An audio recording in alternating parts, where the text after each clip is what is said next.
지난주에 배웠던 내용 잠깐만 살펴보도록 하겠습니다. 우리 지난주에는 로마서 9장에서 11장 또 12장까지 조금 말씀을 나눴는데요.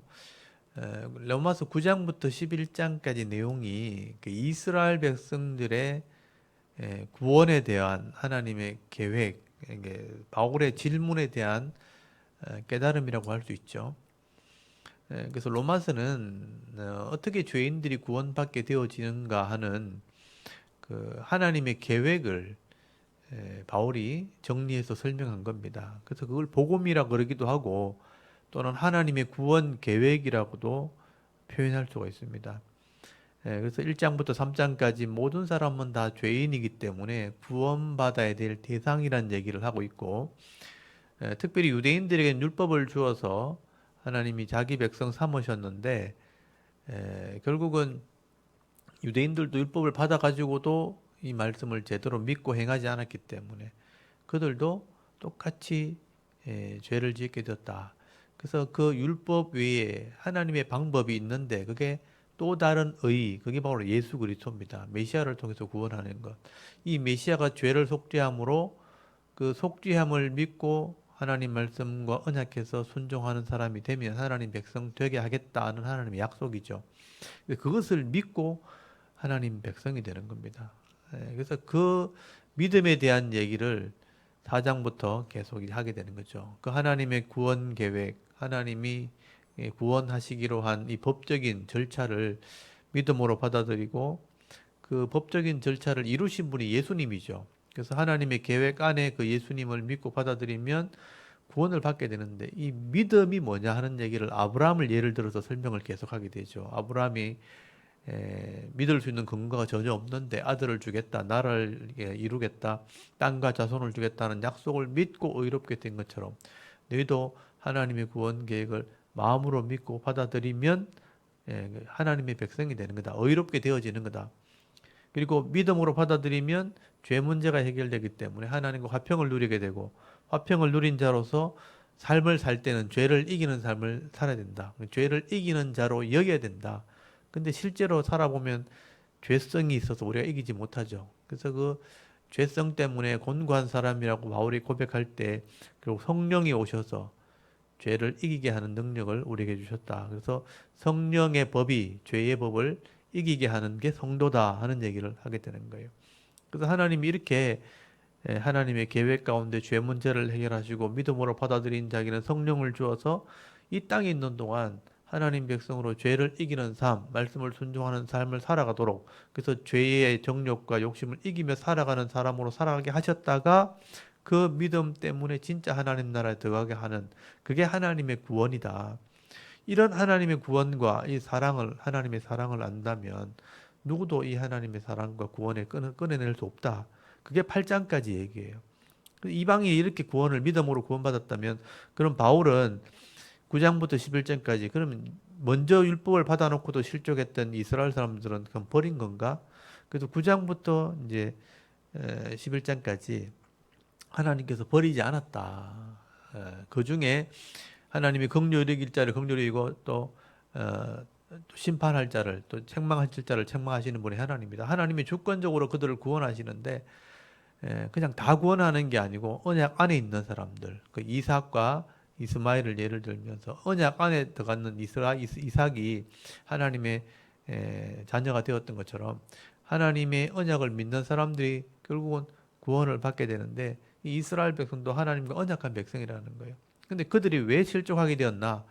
말씀을 믿음으로 받아들이지 않고 자기 의로 행위로 구원받으려고 하니까 결국은 실족하게 되어서 넘어진 거다. 그래서 유대인들이 완전히 버림받은 게 아니고 엘리야처럼 엘리야 때 혼자 남은 게 아니고 7천 명의 남은 자가 있었던 것처럼 하나님이 그 남은 자를 구원하게 될 거란 얘기를 하게 되는 거예요. 그래서 지금은 하나님의 계획대로 하면 이방인의 충만한 수가 다 들어오면 유대인들도 나중에 마지막에 돌아오게 될 거다. 그리고 하나님의 계획은 다 구원하는 것이다 하고 이제 11장까지 설명을 하게 되는 겁니다. 그래서 로마서는 결국 하나님이 어떻게 죄인을 구원하시는가 하는 그 구원 계획, 그걸 복음을 설명하는 것이죠. 그래서 지난주에 제가 9장부터 11장까지 설명했던 부분들을 잠깐 이제 질문을 보면서 좀 설명을 하도록 하겠습니다. 여러분 1번을 한번 보십시오. 하나님께서 복음을 통해 이방인들을 다 구원하게 될 것을 깨닫고 난 뒤에 마음이 근심과 고통이 있다고 말합니다. 바울의 마음을 아프게 했던 근심은 무엇인가요? 그러니까 이방인들의 구원을 다 설명해 놓고 나니까 그럼 이스라엘은 어떻게 되나? 그래서 이스라엘 백성들의 구원이 바울에겐 근심이었다는 거예요. 그래서 이스라엘 백성들은 그러면 하나님 버리신 겁니까? 구원을 못 받는 겁니까? 하면서 질문을 시작하는 게 9장의 출발입니다. 두 번째 보시면 하나님께서 이방인들은 복음을 믿음에서 난 의로 구원하지만 이스라엘의 의의 법 또 율법을 주었지만 이 율법을 믿음으로 받아들이지 않고 어떻게 받아들여 구원에 이르지 못하게 되었다고 설명을 하나요? 질문을 잘 보시면 이방인들은 죄인이었지만 하나님을 처음부터 배반했고 버렸고 우상을 섬겼던 이방인들은 죄인이었지만 은혜로 구원을 받은 거죠. 그래서 은혜를 통해서 믿음으로 받아들일 때 믿음의 의를 받아들여서 구원하시는데 이스라엘 사람들은 원래 율법의 의를 먼저 줬단 말이에요. 근데 율법의 의를 주었는데 그들이 왜 구원받지 못하게 되었는가? 이 율법이란 법을 믿음으로 받아들이고 말씀으로 순종해야 되는데 그 율법을 다 지켜 행함으로 구원 얻으려고 하는 것으로 착각을 하는 겁니다. 그래서 그 의를 강조하기 시작했죠. 그래서 실제로 믿고 깨닫지 않으면서도 겉으로 행함으로 구원해야 된다고 생각을 하고 그것을 철저하게 지키려고만 하는 율법주의로 빠져버린 겁니다. 그래서 자기 의를 세우려고 하고 율법을 행위로 구원받으려고 하다 보니까 구원에 이르지 못하게 되었다. 교만하게 되었고 실족하게 되었다라고 바울이 설명을 하게 됩니다. 그다음 3번 바울은 이스라엘 사람의 불신앙을 이야기하면서 신명기 30장 11절에서 14절까지 말씀을 인용하게 됩니다. 말씀이 네게 가까워 네 어디에 있으며 입에 있으며 또 네 어디에 있다 마음에 있다 하였으니 곧 우리가 전파하는 믿음의 말씀이라. 바울이 이걸 설명하는 거예요. 신명기 30장 11절에서 14절까지 보시면요. 하나님께서 이 율법을 주시면서 하나님의 법을 주신 거죠. 그래서 이걸 읽고 깨달아서 믿음으로 하나님을 믿고 그 다음에 믿음을 가지고 순종하는 삶을 살아라. 그래서 이 율법이 멀리 있지 않다. 바다 끝에 있지 않고 하늘 끝에 있지 않다. 네 입에 있다. 읽으란 뜻이죠. 그리고 입으로 묵상하면서 마음으로 깨달으라. 그러면 그 믿음이 생길 거다. 그래서 하나님에 대한 믿음과 하나님에 대한 은혜로 이 말씀을 순종하는 사람이 하나님 백성인 거예요. 그래서 이웃을 사랑하고 또 죄를 지었을 때 회개하고 그렇게 해서 하나님 백성으로서의 복을 받도록 언약한 백성들이죠. 그래서 이 말씀이 입에 있고 네 마음에 있다. 이렇게 하나님께서 구약의 이스라엘 백성들에게 율법에 기록해 주신 거예요. 근데 그걸 믿음으로 마음으로 받아들이지 않은 거예요. 그래서 그들이 실족하게 된 겁니다. 바울이 이것을 설명하면서 4번에 보시면요. 바울은 구약시대 이스라엘 백성들에게 주셨던 이 구원의 방법을 설명하면서 네가 만일 무엇으로? 입으로 예수를 주로 시인하여 이렇게 설명하죠. 또 하나님께서 그를 죽은 자 가운데 살리신 것을 네 무엇에 믿으며 마음에 믿으면 구원을 받으리라. 이걸 바울이 해석을 한 겁니다. 율법이 네 입에 있고 네 마음에 있다. 네가 입으로 읽고 마음으로 깨달아서 믿음으로 받아들이라고 하나님 주셨는데 그들이 받아들이지 않은 거죠. 그래서 그걸 신약으로 연결해 가지고 여기 보시면 네 입으로 이제 말씀을 읽고 깨닫는 게 아니고 예수를 시인하라 이렇게 됐죠. 또 죽은 자 가운데 살리신 것을 예수님이 죽은 자 가운데 살렸다. 부활하셨다는 것을 네 마음에 믿으면 구원을 받으리라. 사실 구약의 구원과 신약의 구원은 같은 거예요. 이게 말씀이 곧 예수님이거든요. 그렇죠? 말씀이 곧 하나님이신데 그 말씀이 곧 예수님 신약의 말씀인가 똑같은 거예요. 그렇기 때문에 구약의 율법으로 준 것은 하나님으로 이스라엘 백성이 인식을 했지만 신약에서는 예수 그리스도로 인식이 되는 거예요. 그래서 구약에서는 여호와를 믿음으로 구원을 받는 건데 신약에서는 여호와와 동일한 예수를 믿음으로 구원을 받는 겁니다. 결국 예수님은 하나님의 구원 계획 안에 있는 현실적인 이 땅에 존재하시는 분이잖아요. 그래서 결국 예수를 믿는 것이나 하나님을 믿는 것은 똑같은 거예요. 예수님은 이루식으로 오신 분이기 때문에. 그래서 구약의 율법과 말씀은 동일하고 말씀과 예수는 동일하단 말이에요. 그래서 구약에도 이스라엘 백성들이 말씀을 믿었다는 것은 곧 신약의 예수를 믿는 것과 동일한 겁니다. 그래서 마음으로 믿고 입으로 시인해서 믿음과 삶으로 살면 되는데 이스라엘 백성들이 그 믿음을 받아들이자는 거예요. 그래서 바울이 이걸 이제 인용을 하면서 입으로 신약에서는 예수를 말씀을 통해서 시인하고 메시아라는 것을 시인하고 부활하심으로 영생을 얻게 했다는 것을 마음으로 믿으면 구원에 이르게 되는 겁니다. 결국 구약의 말씀이나 신약의 예수님은 동일한 거예요. 전체를 다 같이 보면서 믿어야 된다는 거예요.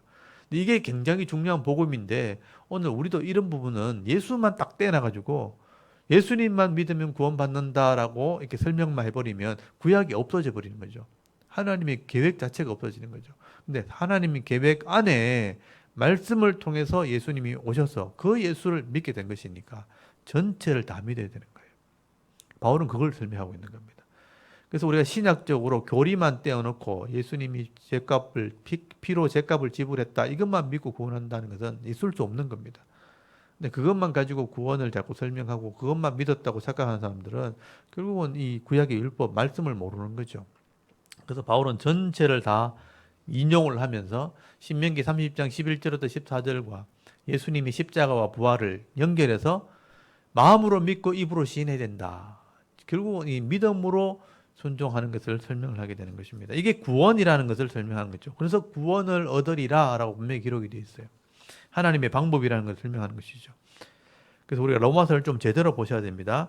그 다음에 5번에 보시면 바울은 사람이 마음으로 믿어 무엇에 이르고 의에 이르고 거룩한 백성이 된다는 거예요. 입으로 시인하여 구원에 이르게 된다. 마음으로 믿는 것은 하나님에 대한 말씀에 대한 믿음을 얘기하고요. 또 입으로 시인한다는 것은 삶을 얘기하는 거예요. 그게 드러난다는 뜻이에요. 말한다는 것은 말만 끝나는 게 아니고 이게 삶을 얘기하는 거예요. 마음으로 하나님의 구원 계획을 믿어서 말씀을 받아들였다면 그것이 입으로 시인되어져야 되고 삶으로 나타나지면 그것이 구원이다라고 말하는 겁니다. 이 바울의 생각을 잘 이해하셔야 돼요. 그리고 6번에 바울은 누구든지 주의 이름을 부르는 자라면 무엇을 받는다? 구원을 받는다. 똑같은 얘기를 하고 있죠. 누구든지 주의 이름을 부르는다. 여기는 주, 퀴리오스, 주님이라고 돼 있지만 이게 요엘서 2장에 있는 말씀을 인용한 것이고요. 구약에서는 누구든지 여호와의 이름을 부름이라고 돼 있어요. 그러니까 하나님과 예수님은 동일한 거예요. 그래서 구약에서는 여호와 이름을 부르는 자는 누구든지 구원을 받게 될 것이고 신약에는 누구든지 주의 이름을 부르는 자는 구원을 받게 될 것이라고 똑같이 인용을 한 겁니다. 바울이 똑같은 말을 인용한 것이죠. 그래서 이 주의 이름을 부른다는 의미는 결국은 하나님을 알고 하나님 계획을 알고 예수 그리스도를 알고 믿음으로 받아들이고 삶으로 살아가는 그 사람이 결국은 구원을 받게 된다 하는 얘기를 하고 있는 것입니다. 이 결론적으로 하는 말이죠. 그리고 7번 바울은 하나님의 말씀을 온전히 믿지 못하고 예수를 온전히 이해하지 못한 이스라엘 사람들을 버리신 것인가 라는 질문에 엘리야 예를 들면서 무엇이라고 말하나요?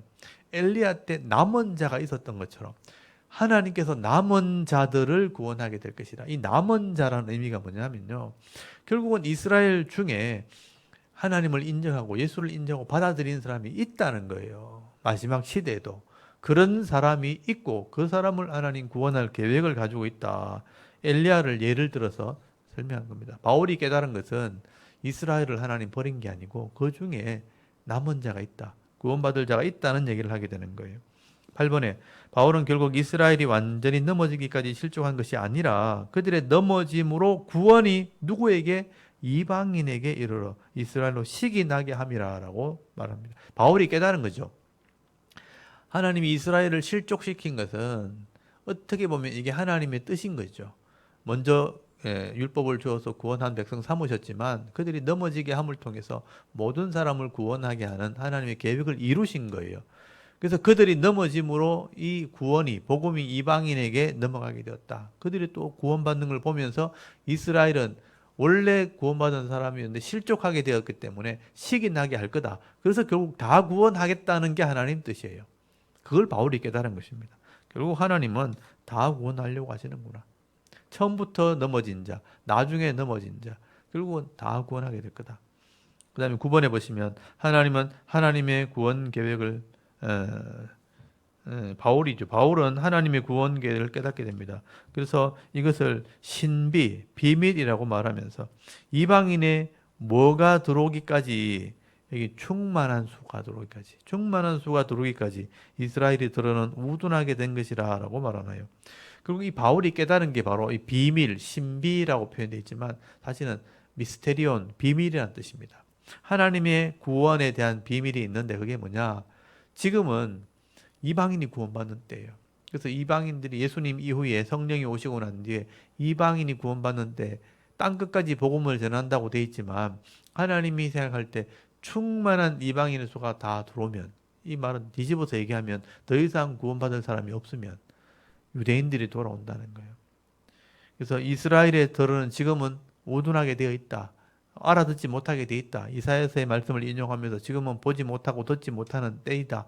근데 이 이스라엘 사람이 언젠간 돌아오게 될 날이 분명히 있다라고 말씀을 하게 되는 거예요.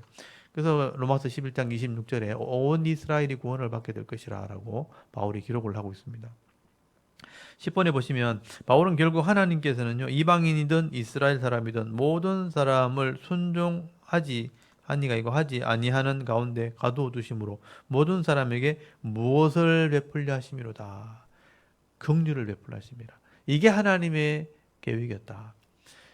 이방인들은 우상을 섬김으로 하나님을 잊어버림으로 이제 불순종하게 자리에 이렇게 내버려 두셨고 유대인들은 율법을 받았음에도 불순종함으로 자기 의를 세우려고 또 이렇게 불순종의 자리에 앉게 그냥 넘어지게 하셨죠. 결국은 다 불순종 죄인의 모습으로 하나님께서 가두어 두신 것은 그들을 긍휼을 베풀려 하심이라. 그러니까 하나님이 사랑으로 구원하시기 위해서 그렇게 하셨다라고 바울이 설명을 하게 되는 겁니다. 이게 하나님의 계획이었는데 그게 하나님의 긍휼, 사랑이었다 하는 얘기를 하게 되는 것입니다. 바울이 깨달은 것이죠. 그래서 이 유대인이든 이방인이든 다 구원의 방법이 다 있다는 뜻이에요. 그래서 하나님 말씀대로만 깨닫고 믿으면 누구든지 다 구원을 받을 수 있다. 그래서 하나님의 부르심에는 후회하심이 없다. 유대인이든 이방인이든 다 하나님이 구원할 계획을 가지고 계시니까 이게 하나님의 구원 계획이고 하나님의 지혜구나. 이걸 누가 깨달을 수 있겠는가? 역사를 통해서만 알 수 있는 겁니다. 그래서 하나님의 지혜가 참 깊도다. 너무 넓도다 하면서 바울이 모든 것이 하나님께로부터 시작됐고 모든 것이 하나님으로 말미암아 진행되어지다가 결국은 하나님께로 돌아가면 세상이 끝나겠구나 하고 바울이 로마서 11장을 끝을 내는 것을 보게 됩니다. 그래서 이 로마서는 결국은 죄인들이 구원받게 되는 방법들을 설명하는 것이라고 생각하시면 됩니다. 그래서 로마서는 좀 차근차근 읽어보시면 바울의 어떤 신학을 깨달을 수 있고요. 바울이 뭘 깨달았는지도 알게 되는 것입니다. 그리고 제가 족보를 빨리 제가 좀 정리를 해볼게요. 아담서부터 예수님이 태어날 때까지 인류 역사가 진행될 때 하나님이 이렇게 구원 계획을 세우셨다는 거예요. 아담이 범죄한 이후에 여자의 후손을 통해서 내가 뱀의 머리 상하겠다, 죄를 해결하겠다라고 계획하셨는데 그 후손들이 통해서 그게 이루어졌다는 거죠. 그래서 아담의 10대 손, 아담, 셋, 에노스, 게남, 마할랄렐, 야렛, 에녹, 무두셀라, 라멕, 노아 이렇게 믿음의 사람이 이어졌다는 거예요. 가인을 통해서 죄가 관영하게 될 때 믿음의 사람이 이어지게 해줘서 이 구원 계획이 이루어진 겁니다. 근데 노아 홍수 때 이 가인의 계열과 셋의 계열이 섞이면서 죄악이 관영하게 될 때 그 땅을 심판하신 거예요. 그래서 노아 홍수 이후에는요 셈의 아들 중에 하나님이 믿음을 주셔서 그 셈의 아들을 통해서 아브라함을 부르신 거죠. 그래서 셈의 10대 손이 나옵니다. 셈, 아르박사, 셀라, 에벨, 벨렉, 루, 수룽, 나홀, 데라, 아브람. 그 아브람을 부르시고 땅과 자손을 주겠다. 나라를 이루겠다. 하나님 나라를 이룰 것을 언약하셨죠. 그게 아브라함의 믿음입니다. 그래서 아브라함, 이삭, 야곱이 태어나고 야곱의 12아들 중에 이스라엘이 태어나죠. 그러니까 12아들이 이스라엘이 된 거예요. 이스라엘을 통해서 언약하셔서 구원받게 될 것을 역사에 기록해 놓은 겁니다. 근데 그 12아들 중에 네 번째 아들 유다를 통해서 예수님이 오시게 되는 거예요.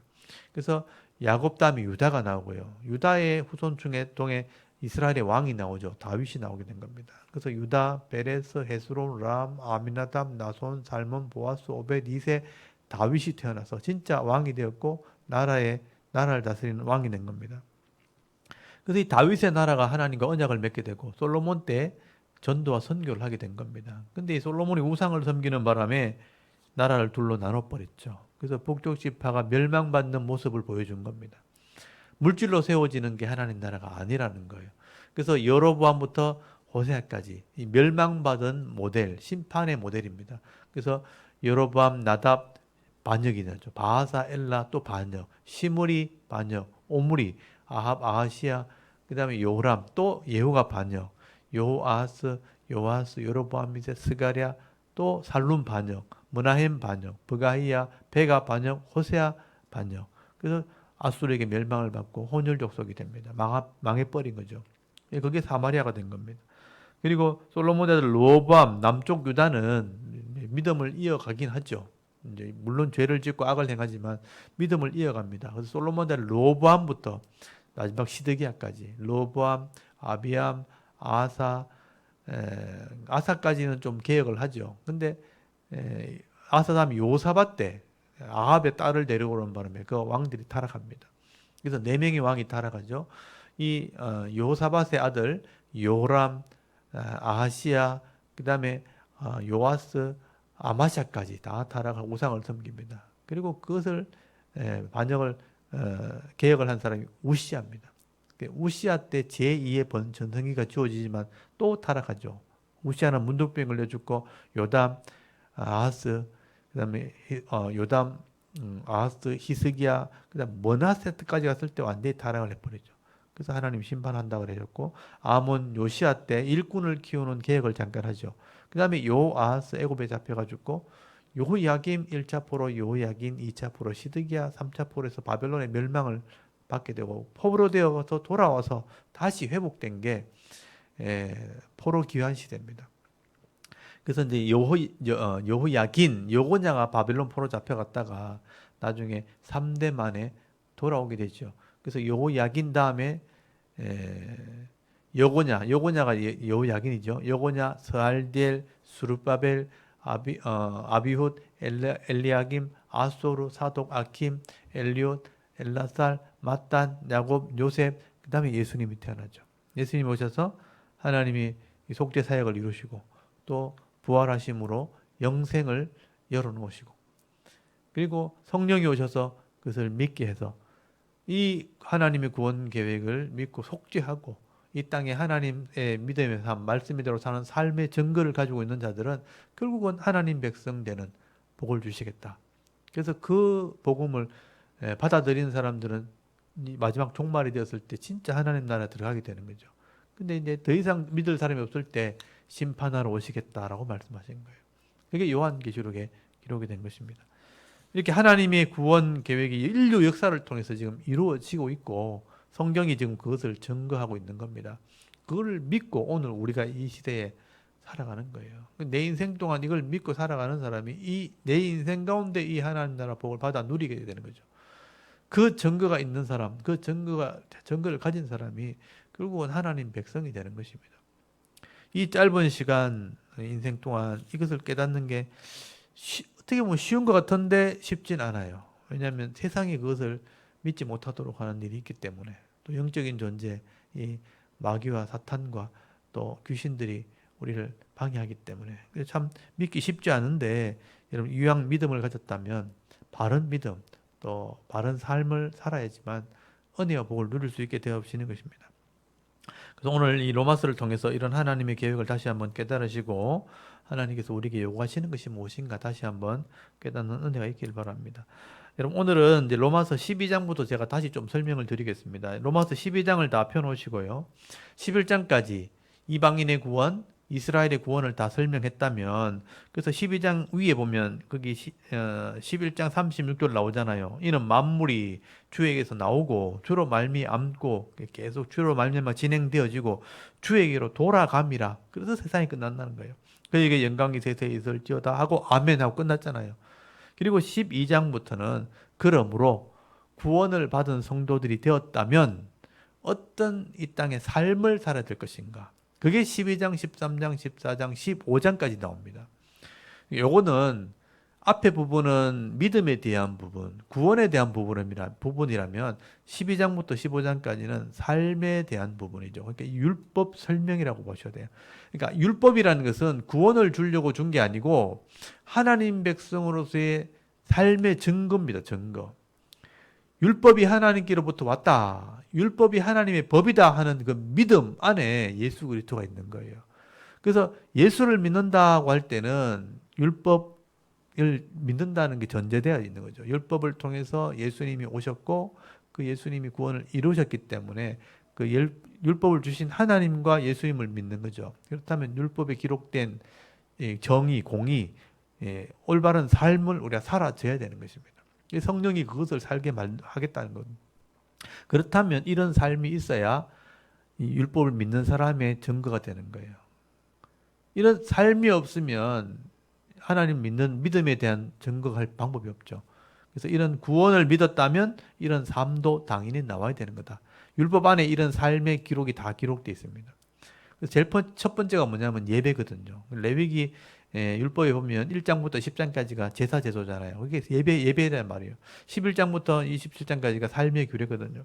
그 삶의 규례는 율법이라 그러거든요. 그 율법을 행하는 것이 뭔가, 삶이 뭔가 하는 것을 설명하는 것이기 때문에 12장부터는 제가 볼 때는 바울의 율법에 대한 설명, 삶으로 나타나는 삶에 대한 건데, 그게 오늘 좀 알아듣기 쉽게 하면 기독교 윤리, 우리에 대한 기준, 이렇게 설명할 수 있는 거예요. 기독교 세계관, 이렇게 볼 수 있죠.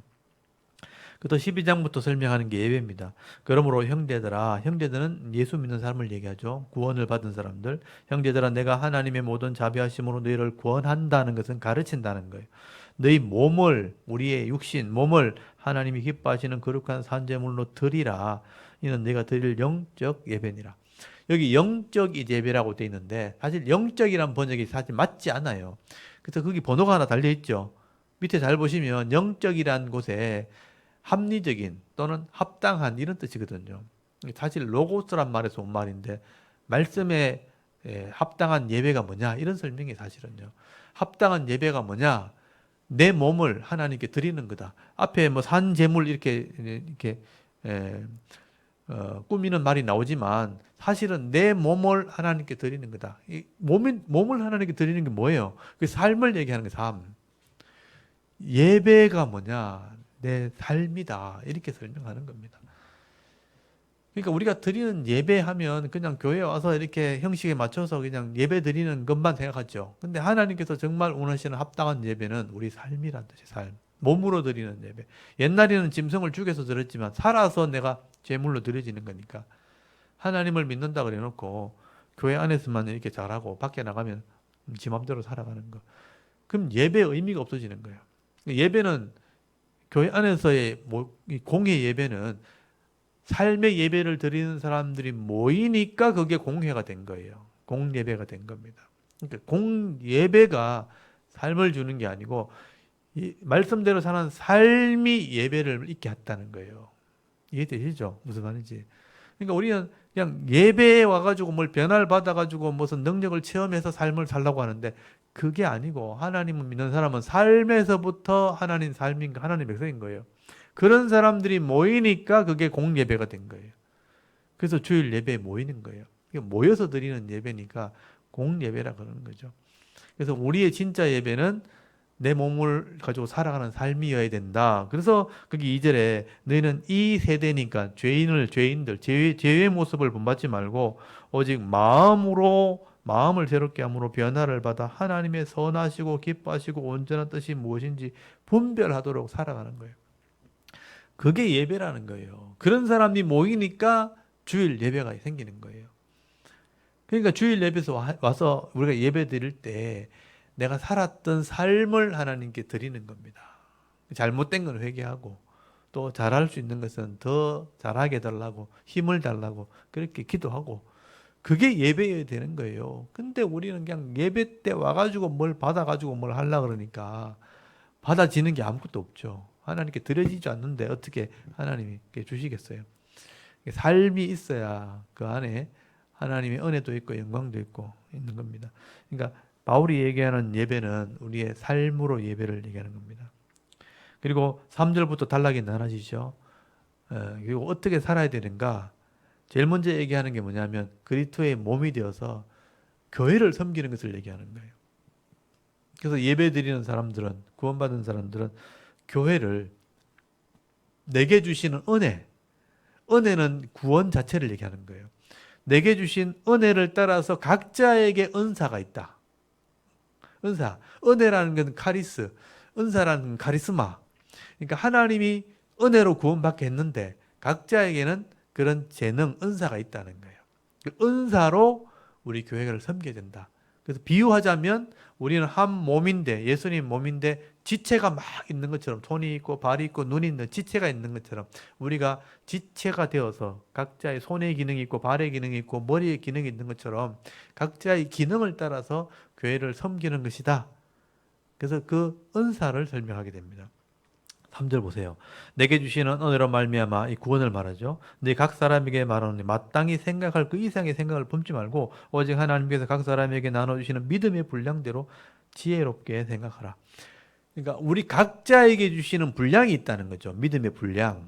그게 은사예요. 그래서 4절에 설명을 합니다. 우리가 한 몸에 많은 지체를 가졌으나 모든 지체가 같은 기능을 가진 것이 아니다. 같은 기능이라고 되어 있지만 같은 일, 또 같은 뭐 봉사, 일, 어떤 같은 직분이 있는 게 아니다. 손의 직분이 있고 발의 직분이 있고 눈의 직분이 다 다르다. 이런 의미죠. 그래서 5절 이와 같이 비유를 했는데 이와 같이 우리 많은 사람이 그리스도 안에 한 몸이 된 거다. 각자가 다른데 그리스도에 다 몸이 된 거다.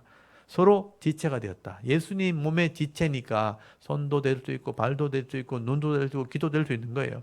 근데 그 기능에 따라서 그 이상의 생각을 품으면 안 되는데 손이면 손의 기능을 해야 되고 발이면 발의 기능을 하고 눈이면 눈의 기능을 해야 되는데 그 이상의 생각을 품어가지고 내가 다 하려고 하면 이 몸이 문제가 생기는 거죠. 그리스도의 몸이 문제가 생긴다는 거예요. 그래서 6절에 우리에게 주신 은혜대로 받은 은사, 카리스마, 선물이죠. 각자에게 주시는 선물, 이게 각각 다르다는 거예요. 혹 예언이면 믿음의 분수대로. 예언이라는 것은 어떤 미래를 예측하는 게 아니고 주신 말씀을 깨달아서 이것을 설명하는 것을 예언이라고 그래요. 그래서 말씀은 믿음의 분량대로 설명을 할 수 있는 거예요. 말씀이 깨달아져서 이렇게 하라는 얘기다. 이거죠. 이걸 가르치는 것을 예언이라고 그래요. 그래서 예언한다 그러니까 무슨 무당처럼 미래를 막 맞추는 것처럼 생각하는데 그거는 잘못된 세상의 잘못된 그 방식이죠. 성경의 예언이라는 것은요, 이미 하나님 말씀하신 것을 앞으로 되어질 일들 쪽에 하나님이 계획하신 것을 알게 해서 그것을 가르쳐 주는 겁니다. 그래서 말씀을 이루는 것을 예언이라 그러는 거예요. 그리고 7절 보세요. 혹 섬기는 일이면, 이거 봉사를 말해요. 다른 사람 섬기는 거. 섬기는 일은 섬기는 일로, 또 가르치는 자면 말씀을 가르치는 거죠. 가르치는 일로, 혹 위로하는 자면 또 위로하는 일로, 구제하는 자는 성실함으로, 다스리는 자는 부지런함으로, 리더를 말하죠. 또 긍휼을 베푸는 자는 즐거움으로 할 것이니라. 이게 각자 지체단 말이에요. 몸에 지체가 있는 것처럼 어떤 사람은 말씀을 풀어주는 역할을 해야 되고 어떤 사람은 가르치는 일을 해야 되고 어떤 사람은 섬기는 일을 해야 되고 어떤 사람은 위로하고 다른 사람은 돌아주고 돌보는 것, 어떤 사람은 구제하는 일, 어떤 사람은 다스리는 일. 그래서 물질의 복을 받는 사람은 구제하는 일, 또 다스리는 사람은 또 권위를 가지게 되는 거예요. 그래서 체계 있게 조직을 세우는 일도 하고 사람들을 돌보는 일도 하고 하는 일을 하는 사람이 있다는 겁니다. 그러니까 서로가 각자 그런 위치에서 은사로 섬기게 될 때 그리스도의 조직이 이루어진다, 교회가 이루어진다라고 말씀하는 거죠. 이거를 좀 쉽게 얘기하면 은사론 또는 은사라고 할 수 있는 거예요. 그래서 우리 교회가 뭐 사람이 몇 사람 만들 때는 한 사람이 그걸 하겠지만 여러 사람이 모이게 되어지면 일을 나눠서 하게 되어지고요. 그런 필요가 생긴다는 거예요. 주일학교도 생기고 찬양대도 생기고 또 이렇게 뭐 전도회나 각 부서가 생기게 되면 그 일을 또 각각 나눠서 섬기는 일을 하면 되는 겁니다. 그 상황에 맞게 그 일을 맡으면 되는 거예요. 그걸 뭐 나 혼자 다 하겠다고 이렇게 하면 결국 문제가 되는 거죠. 그래서 교회는 이렇게 은사대로 섬기는 것이다. 그리고 9절 보세요. 사랑에 거짓이 없나니 악을 미워하고 선에 속하라. 이거는 세상에 나갔을 때 악이 존재하잖아요. 거짓도 있고 악도 있고 선에 속해라. 10절 형제를 사랑하여 서로 우애하고 존경하기를 서로 먼저 하고 부지런하여 기르지 말고 열심을 품고 주를 섬기라. 그래서 이제 서로 사랑하고 우애하고 존경하면서 서로 섬기라. 그리고 12절 소망 중에 절거하며 환난 중에 참으며 기도에 항상 힘쓰며 성도에 쓸 것을 공급하며 손 대접하기를 힘쓰라. 요까지 교회의 섬김이라고 보시면 되겠네요. 그 뒤에 단락이 나는 14절부터가 이제 세상에 직장에 나가서 그렇게 이해하시면 되죠.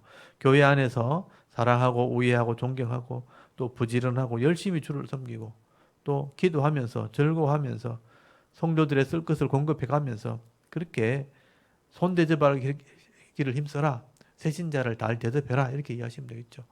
그렇게 이웃을 섬기면서 교회가 봉사를 하면 되는 겁니다. 이게 이제 삶에 대한 얘기죠.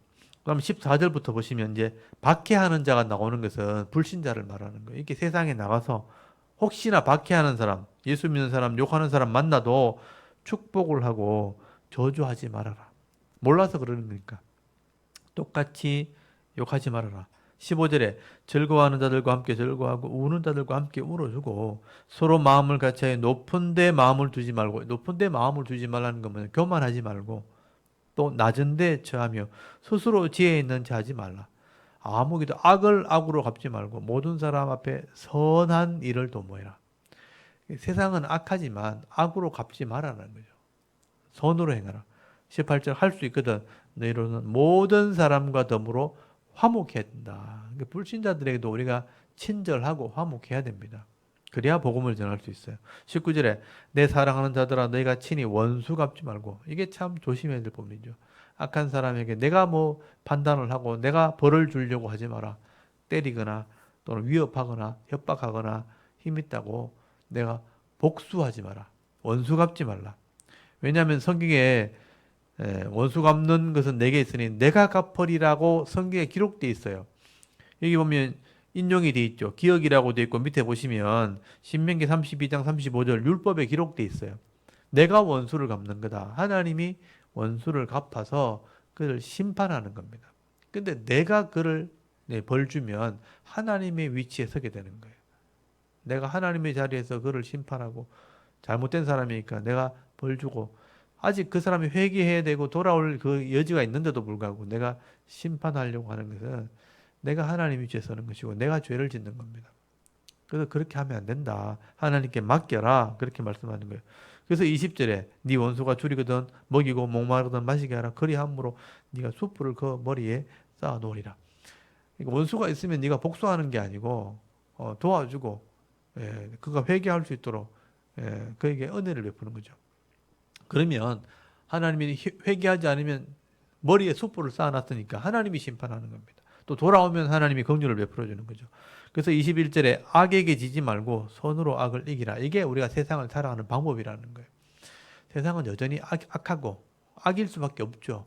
근데 교회와 성도는 악을 악으로 대하는 게 아니고 선으로 악을 이기는 존재다. 그래서 구별이 되는 거예요.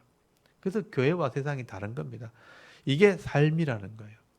이걸 어떻게 우리가 이 땅에 지금 적용할 것인지는 이제 해석을 해야 되겠죠.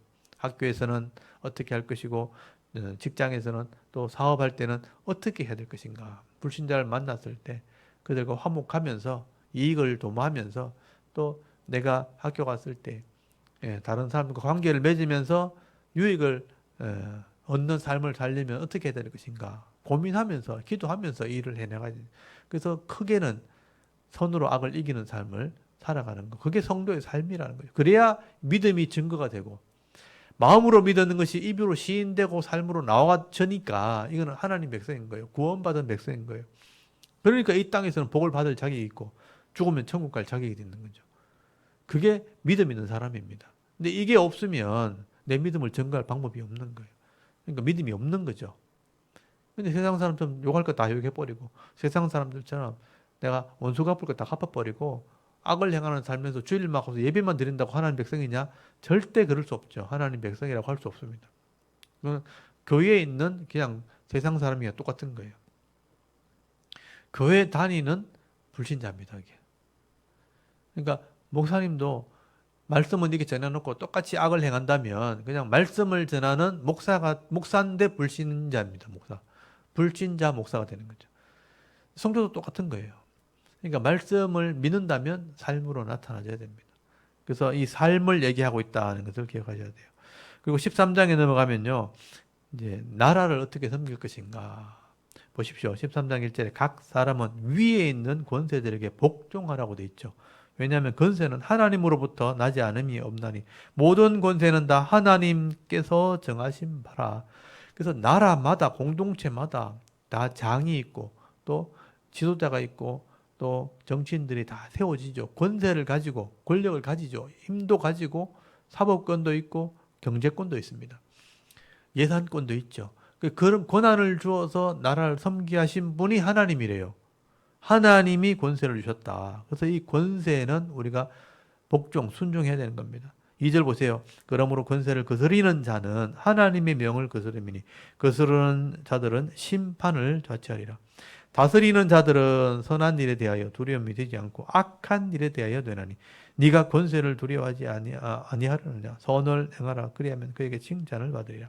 하나님이 권세를 주시는 이유는 법을 다스리게 하고 또 경제권을 줘서 다스리게 하는 이유는 악한 자를 그렇게 하지 못하도록 하기 위해서 권세를 주는 거예요. 그래서 힘을 주어서 나라를 다스리는 권세를 이렇게 가지고 다스리게 하신 이유가 뭐냐면 사람들이 마음대로 하지 못하도록 질서를 세우도록 그런 권세를 주시는 거예요. 그래서 법이란 체제를 통해서 또는 사법권이란 체제를 통해서 악이 만연하지 못하도록 그렇게 하는 거예요. 근데 이 잘못된 지도자들이요, 권력을 이용해서 자기의 유익을 위해서 법을 사용한다든지 또는 이 법을 통해서 이제 죄를 짓는데 더 좋게 법을 만든다. 그러면 지도자가 잘못된 거죠. 그럼 하나님이 심판하시는 거예요. 왜냐하면 권세를 주신 분이 하나님이니까. 우리는 잘못되었다고 우리가 호소는 할 수 있죠. 근데 반란을 일으키면 그 권세에 대한 대적을 한 거잖아요. 그럼 똑같이 심판을 받게 됩니다. 그러니까 반란을 받게 되는 거죠. 반란을 일으키는 일이 되기 때문에 하나님께 호소하되 하나님이 심판하시도록 그렇게 하는 거예요. 왜냐하면 권세를 하나님 주셨으니까. 그래서 권력에는 우리가 하나님이 주신 권세는 순종을 하되 이런 법을 제대로 시행하도록 그렇게 우리가 나라를 운영해야 되는 겁니다. 그래서 거기 4절 보십시오. 그는 하나님의 사역자가 되어 네게 선을 베푸는 자니라. 그러나 네가 악을 행하거든 두려워하라. 그가 공연히 칼을 가지지 아니하였으니 곧 하나님의 사역자가 되어 악을 행하는 자에게 진노하심을 따라 보응하는 자니라. 여기 권세자를 하나님의 사역자라고 돼 있죠. 그래서 권세는 하나님이 주셨기 때문에 이거는 예수 믿고 안 믿고를 떠나서 모든 나라의 통치의 권한은 하나님이 주신 겁니다. 그래서 그 권세를 통해서 악을 제어하도록 그런 기능을 줬다는 거죠. 5절 보세요. 그러므로 복종하지 아니할 수 없으니 진노 때문에 할 것이 아니라 양심을 따라 할 것이라. 우리가 이런 원리를 안다면 벌이 무서워서 법을 지키는 게 아니고 이런 양심, 내 마음의 법을 따라서 순종하면 그 사람이 복을 받게 된다는 겁니다. 그리고 6절 내가 조세를 바치는 것도 이로 말미암습니다. 그들이 하나님의 일꾼이 되어 바로 이 일에 항상 힘써느니라. 모든 자에게 줄 것을 주되 조세를 받을 자에게 조세를 바치고 관세를 받을 자에게 관세를 바치고 두려워할 자를 두려워하며 존경할 자를 존경하라. 이게 나라를 섬기는 규례예요. 그래서 하나님이 세금을 바치기 위해서 나라를 운영하게 하셨단 말이에요. 이 세금으로 나라의 공무원들이 월급을 받기도 하고 나라의 일들을 하기도 하는 거예요. 그래서 세금의 엄청난 양이 지금 세금이 걷어지는데 이 세금에 욕심을 내 가지고 이 사람들이 공무원들이나 권력자들이 이걸 마음대로 쓸 욕심을 가지게 된다면 그것 또한 심판을 받게 될 겁니다. 그래서 세금은 공정하게 거두고 또 공정하게 나라를 위해 쓸 수 있도록 우리가 기도해야 되는 거죠. 그래서 이런 권세가 잘 운영되어지는 것이 이게 안전한 나라, 공의로운 나라가 되는 겁니다. 우리 교회에서 이것을 잘 또 운행할 수 있도록 기도하셔야 되고요.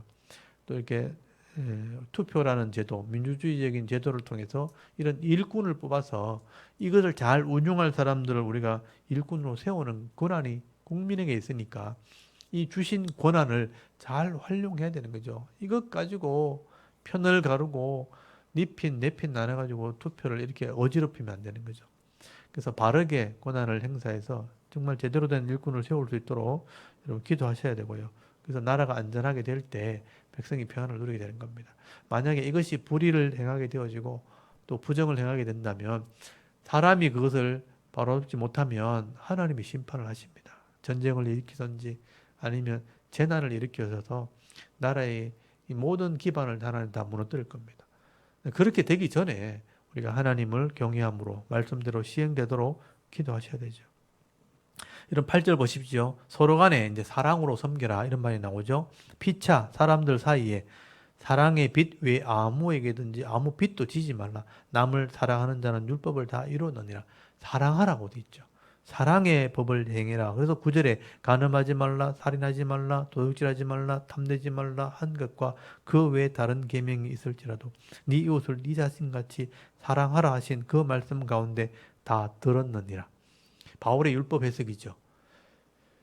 그래서 우리가 간음하지 말라, 도둑질하지 말라, 십계명에 나오는 말씀들이지만 이게 결국은 내 이웃을 나처럼 사랑하는 거다. 나를 존중히 여기는 것처럼 다른 사람 존중히 여기는 거다. 그게 율법의 핵심이다라고 설명을 하는 겁니다. 그래서 10절에 사랑은 이웃에게 악을 행하지 아니하나니 그러므로 사랑은 율법의 완성이니라. 그래서 율법의 핵심이 사랑이라면 여러분 율법이란 게 다른 게 아니에요. 우리가 못할 것을 얽어매는 게 율법이 아닙니다. 그 당시에 예전에 예수님 시대 바리새인들이나 이런 율법학자들이 하나님 말씀을 잘못된 인간의 규칙으로 바꿔놔 버렸어요. 그래서 율법이란 게 옳아매는 것처럼 되어 있지만 그게 아니고요. 원래 율법의 의미는 다른 사람을 존중해 여기는 겁니다. 나 자신처럼 사랑하는 법이죠. 그래서 율법을 행한다는 것은 우리가 어떤 틀에 가두어 놓는 그런 형식이 아니고 가장 기본적인 사람을 존중하는 법이 율법입니다. 그걸 이해해야 되죠. 그래서 이 레위기를 읽어보시면 돼요. 레위기를 읽어보고 신명기를 읽어보면요. 부모를 공경하라는 거예요. 가난한 자를 도와주라는 거예요. 사람을 억압하지 말라는 거죠. 그 사람이 잘 살아갈 수 있도록 도와주자. 악을 행하지 말라. 그게 율법의 핵심입니다. 그래서 율법대로 살면 결국은 사람을 사랑하게 되고 존중히 여기는 삶을 살게 되는 거예요. 그렇게 해서 자세히 설명하다 보니까 도둑질하지 않는 것, 거짓말하지 않는 것, 또 살인하지 않는 것, 간음하지 않는 것 이렇게 설명이 되는 거예요. 그래서 말씀대로 살아가는 삶이 바로 사람들을 사랑하는 것이다. 모든 율법은 사랑 안에 다 들어있다. 바울이 그렇게 해석을 하는 겁니다. 그래서 사랑하면서 살아라. 그리고 11절 한번 보십시오. 또한 너희가 이 시기를 알거니와 자다 깰 때라 자다 깰 때가 벌써 되었으니 이 시기란 게 뭐냐면 주님 오실 때가 가까웠다는 거예요. 종말의 때를 생각하라는 겁니다. 이는 이제 우리의 구원이 처음 믿을 때보다 가까웠습니다. 바울이 생각할 때 이제 주님 오실 때가 얼마 남지 않았다. 그때 이미 그런 얘기를 하고 있는 거예요. 그래서 하나님의 때는 그렇게 길지 않다는 거예요. 우리가 볼 때는 길어 보이지만 그래서 때가 가까웠으니까 정신 차리라 이런 의미입니다. 12절에 밤이 깊고 낮이 가까웠으니 그러므로 우리가 어둠의 일을 벗고 빛의 갑옷을 입자. 주님 오실 날이 얼마 안 남았으니까 어둠, 죄의 모습으로 살지 말고 빛의 옷을 입은 자가 되자. 바른 삶을 살자 이런 의미죠. 그래서 13절 낮에와 같이 단정히 행하고 방탕하거나 술 취하지 말며 음란하거나 호색하지 말며 다투거나 시기하지 말고 오직 주 예수 그리스도로 옷 입고 정욕을 위하여 육신의 일을 도모하지 말라. 이게 거룩한 삶이죠. 깨끗한 삶, 거룩한 삶. 그러니까 이게 율법에 대한 삶을 얘기하는 것입니다. 여기 어둠의 일이라고 되어 있지만 술 취하지 말라, 호색하지 말라, 음란하지 말라, 방탕하지 말라, 다투지 말라, 시기하지 말라. 이게 죄의 삶이죠. 그래서 하나님 율법에 보면 그렇게 하지 말라고 되어 있거든요. 우상을 섬기거나 술에 취하거나 음란한 삶을 살거나 이런 욕심에 취해 사는 그런 삶이 아니라 낮에와 같이 단정하게 아름다운 모습으로 거룩한 모습으로 살아가야 된다. 그것을 빛의 갑옷이라 또는 그리스도의 옷을 입은 자라 그렇게 표현한 거예요. 예수님이 말씀대로 살았던 것처럼 예수님의 옷을 입은 자처럼 거룩한 삶을 살아야 된다. 이게 성도의 삶이 돼야 된다. 그렇게 하면 다 칭찬을 듣게 되는 거예요. 여러분 교인들이 직장에 가서나 학교에서나 또는 사업할 때 다른 사람에게 칭찬을 듣게 되는 거예요. 이렇게 살면 정직하게 또 내가 맡은 일에 성실하게 또 바르게 많은 사람들에게 섬기는 자의 삶을 살면요. 어디 가도 칭찬을 듣게 되어 있습니다. 아, 예수 믿는 사람 다르구나. 다른 사람들은 사람 볼 때만 이렇게 하는데 저 사람은 사람이 보든지 안 보든지 간에 하나님 보신다는 믿음이 있으니까 늘 변함없이 성실하게 사는구나. 그러니까 칭찬을 듣게 되고 인정받게 되어지고 그러니까 다른 사람에게 존중을 받게 되는 거죠. 그래서 성진도 하고 인정도 받고 돈도 벌고 명예도 얻게 되는 겁니다. 그게 예수 믿는 사람이다 하고 설명을 하는 겁니다. 이게 이제 성도의 삶을 얘기하는 것이고요. 그리고 14장부터는 이제 교회 안에 있는 성도의 삶을 얘기합니다. 각자의 신앙의 수준이 다르고 말씀을 아는 수준이 다르니까 잘 하는 사람도 있고 못하는 사람도 있죠. 근데 그런 사람을 기다려줘야 되는데 못한다고 비난하거나 또 나와 비교하면서 책망하지 말라. 그래서 그런 사람들을 존중 여기라 라고 설명합니다. 이건 교회 성도들이 잘 들어야 될 말입니다. 여러분 14장 1절을 보세요. 믿음이 연약한 자를 너희가 받되 이해를 하되 그의 의견을 비판하지 말라. 아직 교회에 나온 지 얼마 안 된 사람들 또는 신앙이 잘 없는 사람들은 때로는 믿음 없는 말을 할 때도 있고 때로는 변화되지 못한 삶을 나타낼 때가 있다는 거예요. 근데 그걸 함부로 비판하거나 상처 주지 말라는 거예요. 아직 때가 안 됐다는 거죠. 2절 보세요. 어떤 사람은 모든 것을 먹을 만한 믿음이 있고 믿음이 연약한 자는 채소만 먹느니라 하는 예를 들었죠. 그러니까 우상의 재물을 먹는 그런 믿음 없는 사람들과 재물을 먹지 않는 그런 믿음의 사람들과 비교를 한 거죠. 그러니까 그 당시에는 우상에게 제사를 드리는 그런 문화가 있었기 때문에 이방인들에게 그래서 그것을 먹지 않는 사람도 있고 또 그거를 그냥 믿음이 연약해서 먹는 사람도 있었다는 거예요. 근데 그걸 막 먹는다고 함부로 판단하지 말라. 그런 비유를 하고 있는, 예를 들고 있는 거죠. 그래서 3절에 보면 먹는 자는 먹지 않는 자를 업신여기지 말고 또 먹지 않는 자는 먹는 자를 비판하지 말라. 이는 하나님이 그를 받으셨습니다. 그래서 이렇게 사실 우상에게 제물을 바치는 것은 아무 의미 없는 거거든요.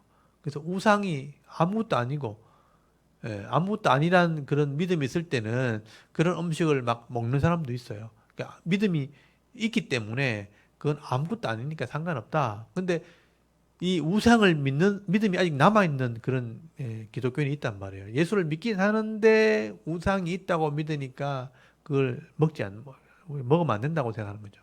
의견이 다른 거죠. 우상이 아무것도 아니니까 뭐도 괜찮아. 이런 사람도 있고 아직 우상에게 찝찝하다면서 안 먹는 사람도 있죠. 그러니까 안 먹으니까 먹는 사람은 뭐 그렇다고 생각하냐고 믿음도 없이 그렇게 하냐고 비난을 하지 마라 이런 의미예요. 그 당시에 그런 이슈가 있었기 때문에 그런 것 가지고 서로 나누지 말라 이런 표현을 하고 있는 겁니다. 그래서 거기 4절 보시면요. 믿음이 있고 믿음이 없고 이것 때문에 막 비판하는 것을 보고 남의 하인을 비판하는 너는 누구냐 이렇게 설명하죠. 그가 서 있는 것이나 넘어지는 것이 자기 주인에게 있음에 그가 세움을 받으니 이는 그를 세우는 권능이 주께 있음이라. 아직 믿음이 없어가지고 마음대로 못하는 사람도 있고 믿음이 있다고 당당하게 하는 사람도 있고 서로 차이가 있다는 거예요. 그러니까 우리나라 같으면 제사 문화가 있죠. 믿지 않는 집에 제사를 참여했을 때 절을 해야 되나 말아야 되나 같이 음식을 먹어야 되나 말아야 되나 고민하는 사람도 있단 말이에요. 근데 어떤 사람은 예수 믿으면 그거 아무것도 상관없다면서 그 음식 먹어도 된다면서 이런 사람도 있고 생각이 다르다는 거죠. 그렇다고 음식을 먹는 사람한테 가서 막 비난하고 이렇게 할 필요는 없는 거죠. 그래서 때가 되면 생각이 바뀌면 삶이 변화되는 겁니다. 기다려주면 되는데 자기 기준에 저 사람 믿음 없다 그러고 또 믿음 없다고 책망을 하고 이렇게 하지 말라는 겁니다. 그리고 5절 보십시오. 어떤 사람은 이 날을 저 날보다 낮게 여기고 어떤 사람은 모든 날을 같게 여기나니 각각 자기 마음으로 확정할지니라.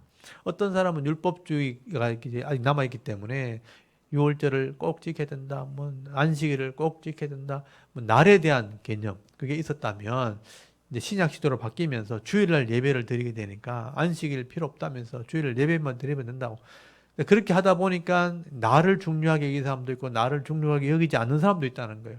서로 비판하는 일이 그 당시에 있었다는 겁니다. 오늘 우리도 그렇잖아요. 주일날 예배 드려야 되는데 교회 안 나오면 믿음 없는 사람이라고. 주일날 예배 드려야지. 뭐 일하러 간다 그러고 잘못됐다고 막 비판하는 사람 있고. 옛날에는 주일 돈 쓰는 것 때문에 주일 돈 또 쓰면 안 된다고. 또 돈 쓰는 사람도 있으면 막 비난하고 욕을 하고 막 이랬단 말이에요. 그렇게 하지 말라는 거예요. 그래서 여기 6절 보십시오. 나를 중히 여기는 자도 주를 위하여 중히 여기고 먹는 자도 주를 위하여 먹으니 이는 하나님께 감사함이요 먹지 않는 자도 주를 위하여 먹지 아니하며 하나님께 감사하느니라. 우리 중에 누구든지 자기를 위하여 사는 자가 없고 자기를 위하여 죽는 자도 없도다. 우리가 살아도 주를 위하여 살고 죽어도 주를 위하여 죽나니 그러므로 사나 죽으나 우리가 주의 것이로다.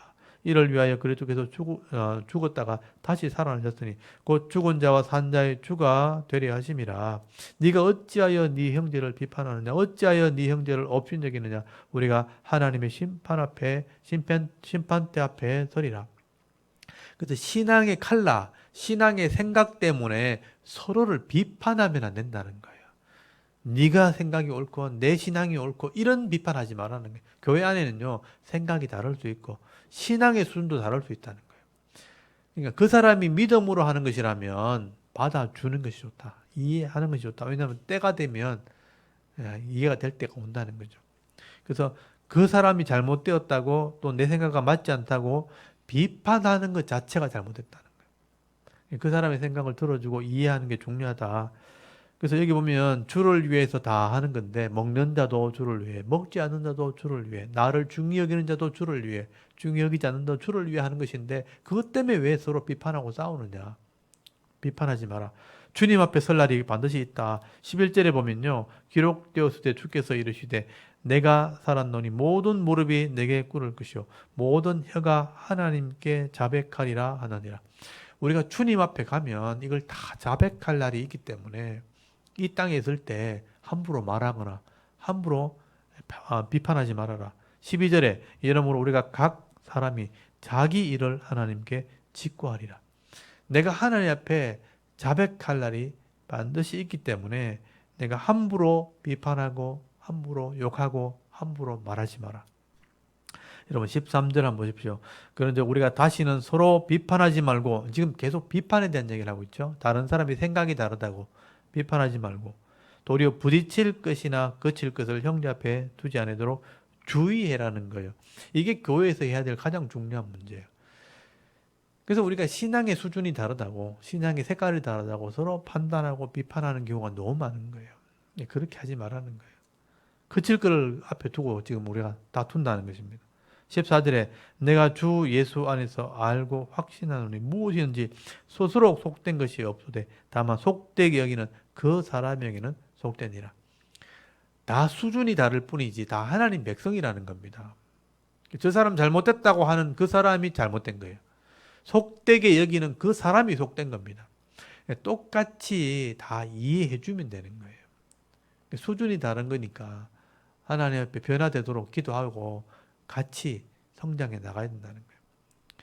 앞에 출발한 사람과 뒤에 출발한 사람은 다르다는 거예요. 그럼 기다려줘야죠. 똑같은 방향을 하고 있으니까. 그래서 속되게 여기는 그 사람이 속된 거지 다 똑같은 것이다. 15절 보세요. 만일 음식으로 말미암아 네 형제가 근심하게 되면 이는 네가 사랑으로 행하지 아니함이라. 사랑으로 안 해서 그런 거예요. 그리스도께서 대신하여 죽으신 형제를 네가 네 음식으로 망하게 하지 말라. 그러므로 너희의 선한 것이 비방을 받지 않게 하라. 너희가 선한 것이 비방을 받지 않도록 해라. 내가 바르게 한다고 했는데 알고 보면 상처를 주는 거죠. 그게 결국은 그 사람을 실족시켰다면 결국 그 뭐 음식이면 음식, 날이면 날, 아니면 다른 신앙의 모습 가지고 그를 실족시키는 것이 되기 때문에 사랑으로 하지 않은 것이 되는 거죠. 그래서 17절 하나님의 나라는 먹는 것과 마시는 것이 아니요 어떤 신앙의 수준으로 따지는 것이 아니고 오직 성령 안에 있는 의와 평강과 희락이라. 그래서 성도들은 의를 이루고 희락을 이루고 평강을 이루도록 해야 된다.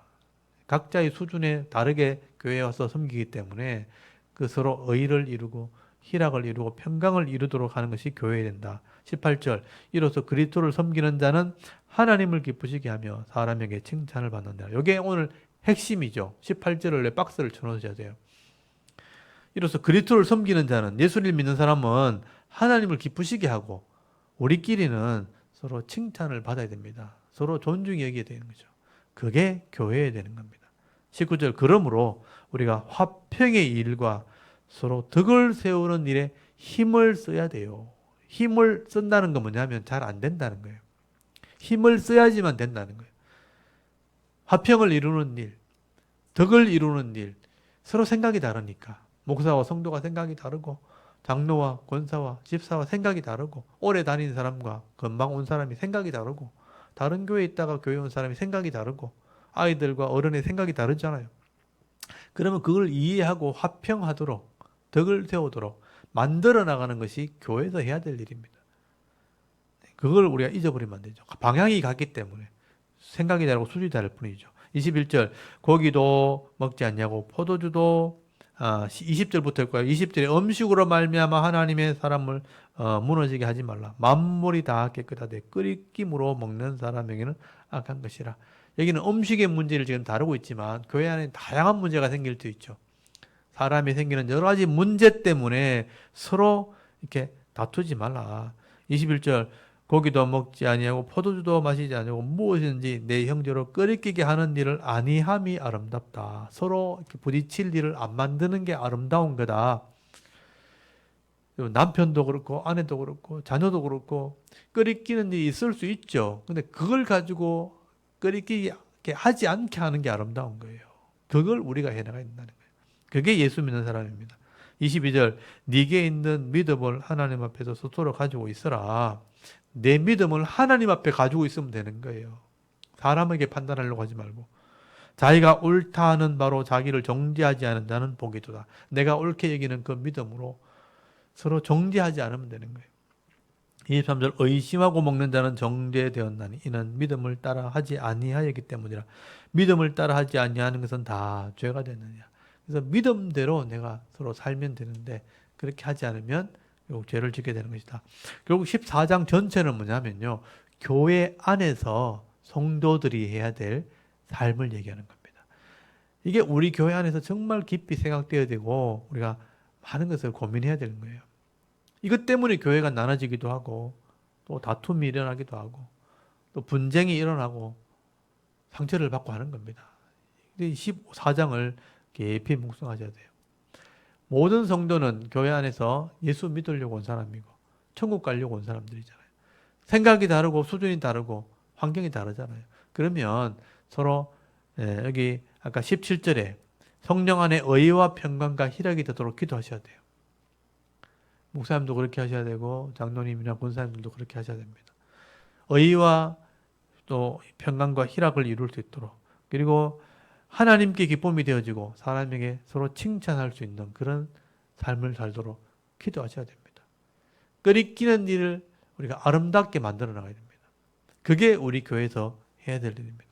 우리가 천국 갈 때까지 다 똑같은 모습으로 살아갈 수 없어요. 다 다르게 살아가는 거죠. 그거를 하나 되게 만들어 나가면서 살아가는 게 교회입니다. 그게 성도의 삶이라. 그리고 15장에 가면요. 똑같이 이제 조금 수준 높은 얘기를 합니다. 믿음이 강한 우리는 마땅히 믿음이 약한 자의 약점을 담당하고 자기를 기쁘게 하지 않을 것이라. 믿음이 있는 사람이니까 먼저 믿은 사람이요. 늦게 믿은 사람을 잘 돌봐야 된다는 거예요. 내 자랑거리로 삼으면 안 된다는 거예요. 2절 우리 각 사람이 이웃을 기쁘게 하되 선을 이루고 덕을 세우도록 할지니라. 우리 각 사람이 나를 기쁘게 하는 게 아니고 내 좋자고 남 화나게 만들지 말고 내 즐겁자고 다른 사람 이렇게 기분 나쁘게 만들지 말고 서로를 기쁘게 하라. 이웃을 기쁘게 하되 선을 이루고 덕을 세우도록 할지니라. 이게 먼저 믿은 성도들이 해야 될 일이에요. 직분자들이 해야 될 일. 근데 이 직분자들이 먼저 교회에 왔다고, 먼저 내가 예수 믿었다고, 먼저 직분 받았다고, 내 기쁘자고, 다른 사람들을 업신여기고 막 이렇게 깔보고, 낮춰서 얘기하고, 그렇게 하면 안 된다는 거예요. 그렇게 하니까 결국은 나눠지고 다툼이 생기는 겁니다. 3절 보세요. 그리스도께서도 자기를 기쁘게 하지 아니하셨나니 기록된 바 주를 비방하는 자들의 비방이 내게 미쳤나이다 함과 같으니라. 무엇이든지 전에 기록된 바는 우리의 교훈을 위하여 기록된 것이니 우리로 하여금 인내로 또는 성경의 위로로 소망을 가지게 함이니라. 이제 인내와 위로의 하나님이 너희로 그리스도 예수를 본받아 서로 뜻이 같게 하여 주사 한 마음과 한 입으로 하나님 곧 우리 주 예수 그리스도의 아버지께 영광을 돌리게 하려 하노라. 여기 한 마음과 한 입으로 하나님께 영광을 돌리게 하라. 이게 우리 먼저 믿은 성도들과 나중에 온 성도들이 해야 될 일이죠. 7절 그러므로 그리스도께서 우리를 받아 하나님께 영광을 돌리신 것 같이 너희도 서로 받으라. 여기 서로 받으라. 서로 이해해라. 다르다는 거예요. 교회에 먼저 온 사람과 또 늦게 온 사람, 또 다른 교회에 있다 온 사람이 다 달라요. 그럼 서로 받으라. 예수님이 우리를 받아준 것처럼, 수준도 안 되는 우리를 받아준 것처럼 너희도 서로 받으라. 왜 못하냐. 그 얘기를 하고 있는 거죠. 8절 내가 말하노니 그리스도께서 하나님의 진실하심을 위하여 할례의 추종자가 되셨더니, 할례의 추종자는 뭐냐면 유대인들을 따라갔다는 거예요. 유대인들을 받아줬다는 거예요. 예수님이 유대인들을 받아준 것처럼 이는 조상들이 주신 약속을 견고하게 하시고 이방인들도 그 긍휼하심으로 말미암아 하나님께 영광을 돌리게 하려 하심이라. 이방인들도 다 하나님 자녀로 받아줬다는 거예요. 그게 구약에 예언됐다는 겁니다. 그래서 거기 기록된 바라고 된 것은 열방이라는 표현을 써요. 그러므로 내가 열방 중에 주께 감사하고 주의 이름을 찬송하리라 함과 같다. 열방을 내가 찬송하게 하겠다. 이렇게 했던 것처럼 하나님이 이방인을 다 받아줬다. 예수님은 할례자의 추종자가 되셨고 그들의 종이 되셨고 유대인들 다 받아줬고 이방인들 열방들도 다 받아줬다. 10절 보세요. 또 이르되 열방아 주의 백성과 함께 즐거워하라 예언되었다는 거죠. 또 11절에 또 모든 열방들아 주를 찬양하며 모든 백성 그를 찬송하라 하였으며 또 이사야가 이르되 이새의 뿌리 곧 열방을 다스리기 위하여 일어나시는 이가 있으리니 열방이 그에게 소망을 두리라 하였느니라. 그래서 열방도 다 받아줬다 하나님이. 그러니까 유대인들도 받아주고 이방인들도 다 하나님이 받아줬다. 이게 우리의 소망이 되었다. 13절 소망의 하나님이 모든 기쁨과 평강을 믿음 안에서 너에게 충만하게 하사 성령의 능력으로 소망에 넘치게 하시기를 원하노라. 이방인에게 하나님이 우리를 받아줬다는 것이 소망이 되었다는 거죠. 소망이 넘치게 해라. 그래서 교회 안에 들어온 사람들은 다 서로를 받아주면 되는 거예요. 하나님이 우리를 받아줬던 것처럼 소망이 넘치게 해라. 그리고 나서 삶이 끝나는 거죠. 14절부터 보십시오. 이제 바울의 형편 얘기를 하게 됩니다. 14절부터는 이제 바울의 얘기입니다.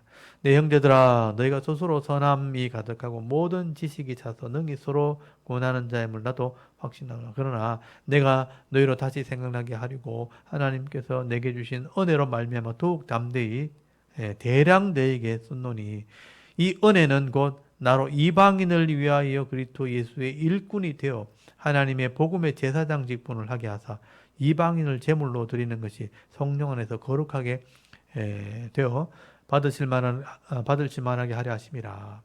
바울이 내가 이방인에게 복음을 전하는, 이게 보면 복음의 제사장 직분을 내가 감당하고 있다. 그렇게 얘기하고 있죠. 복음의 제사장, 죄인을 하나님께로 부르는 역할. 바울이 이방인을 전하는 사도가 되어서 이 일을 하고 있다라고 설명하는 겁니다. 17절에 그러므로 내가 그리스도 예수 안에서 하나님의 일에 대하여 자랑하는 것이 있거니와 그리스도께서 이방인들을 순종하게 하기 위하여 나를 통하여 역사하신 것 외에는 내가 감히 말하지 아니하노라. 그 일은 말과 행위로 또 표적과 기사의 능력으로 성령의 능력으로 이루어졌으며 그리하여 내가 예루살렘에서부터 두루 행하여 일루리곤까지 그리스도의 복음을 편만하게 전하였노라. 그래서 바울이 이방인에게 복음을 전했던 얘기를 지금 하고 있는 겁니다. 그래서 예루살렘에서 일루리군까지, 그러니까 유럽 지역이죠. 유럽 지역까지 내가 복음을 다 전하게 되었다. 20절에 또 내가 그리스도의 이름을 부르는 곳에는 복음을 전하지 않기로 힘썼노니 이는 남의 터 위에 건축하지 아니하랴미라. 그래서 다른 곳 예수를 믿는 곳에는 가지 않고 믿지 않는 곳에 다니면서 복음을 전했다는 거예요. 그래서 21절 기록된 바 주의 소식을 받지 못한 자들이 볼 것이요 듣지 못한 자들이 깨달으리라 함과 같으니라. 이 말씀을 따라서 바울은 복음이 전해지지 않은 곳만 찾아가서 복음을 전했다는 겁니다. 22절에 그러므로 또한 내가 너희에게 가려 하던 것이 여러 번 막혔더니 이제는 이 지방에 일할 곳이 없고 또 여러 해 전부터 언제든지 스바나가 어디냐면 스페인이에요. 스페인으로 갈 때 너희에게 가기를 바라고 있었으니, 여기 너희는 바로 로마에 있는 사람들이죠. 로마에 보내는 편지니까. 내가 로마에 가고 싶었는데 계속 가고 싶었는데 못 갔다는 거예요. 바울은 지금 고린도에서 이 편지를 쓰고 있습니다. 3차 전도행 하면서 연보를 거둬가지고 에베소에서 연보 거두가지고 마게도냐 고린도에 가서 연보를 거뒀죠. 그래서 여기서 이 고린도전서를 로마서를 쓰고 있는 거예요. 로마서를 쓰면서 내가 예루살렘에 돈 주고 난 뒤에 연보를 갖다 주고 난 뒤에는 내가 스페인 갈 때 로마를 잠깐 들리고 싶다. 그 얘기를 하고 있는 거예요. 24절 다시 한번 보세요. 이는 지나가는 길에 너희를 보고 먼저 너희와 사귐으로 얼마간 기쁨을 가진 후에 너희가 그리로 보내주기를 바랍니다.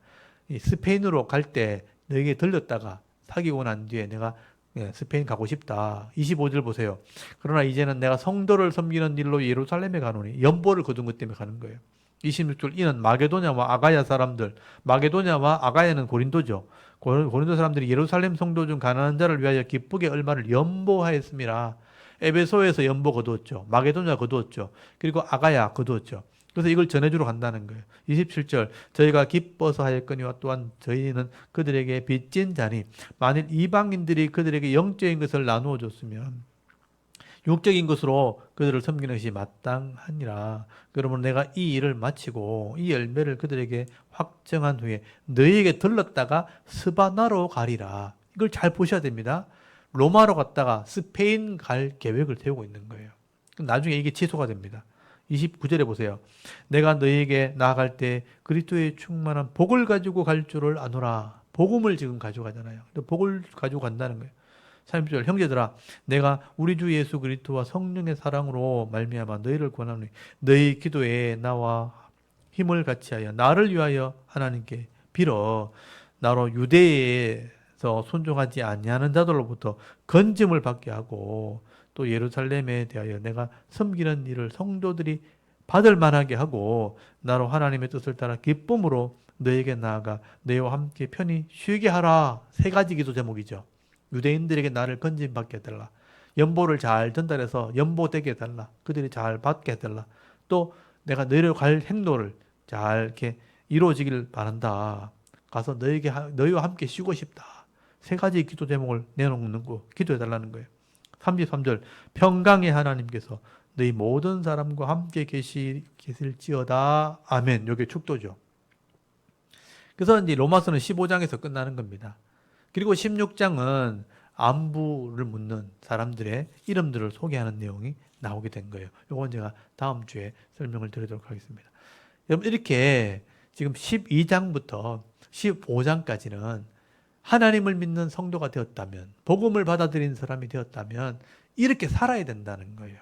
그게 몸으로 드리는 예배, 영적인 예배, 합당한 예배, 그리고 교회에서는 은사로 섬기고 내게 주신 분량을 따라서 잘 섬기고 서로 화합하고 사랑하고 또 이웃에게는 악을 대해도 축복을 해주고 또 원수 갚지 않고 선으로 악을 이기고 또 나라에게는 권세에 복종하고 세금도 바치고 그래서 나라가 잘 운영되도록 기도하고 또 믿음이 약한 자는 믿음이 강한 자는 믿음이 약한 자를 돌보고 교회 안에서 서로 비판하지 말고 나누지 말고 서로 사랑으로 섬겨라. 이게 말씀대로 살아가는 삶이라는 거예요. 이게 있어야지만 결국 하나님을 믿는, 말씀을 믿는 사람의 증거가 되어지는 것입니다. 우리가 이걸 점검하셔야 되죠. 그래서 로마서는 결코 믿음만 얘기하는 게 아니고 믿음으로 살아가는 삶까지 얘기하고 있다 하는 것도 기억을 하셔야 됩니다. 이게 다 정리가 되어지고 이해가 되어져야지만 예배도 바르게 드릴 수 있고 또 예배로 끝나는 게 아니고 가정에서 직장에서 삶으로 살아가는 삶이 나타나지게 될 때 그 사람이 하나님의 사람으로 빛을 발하게 되는 거예요. 은혜를 누리게 되는 것이고 기도가 응답되어지는 것이고 이 땅 가운데 여러 가지 시험 속에 이기는 삶을 살게 되어지는 것입니다. 이게 성도의 삶이라는 거예요. 그래서 여러분 이 로마서는 굉장히 중요한 말씀입니다. 그래서 개인적으로 계속 묵상하시고요.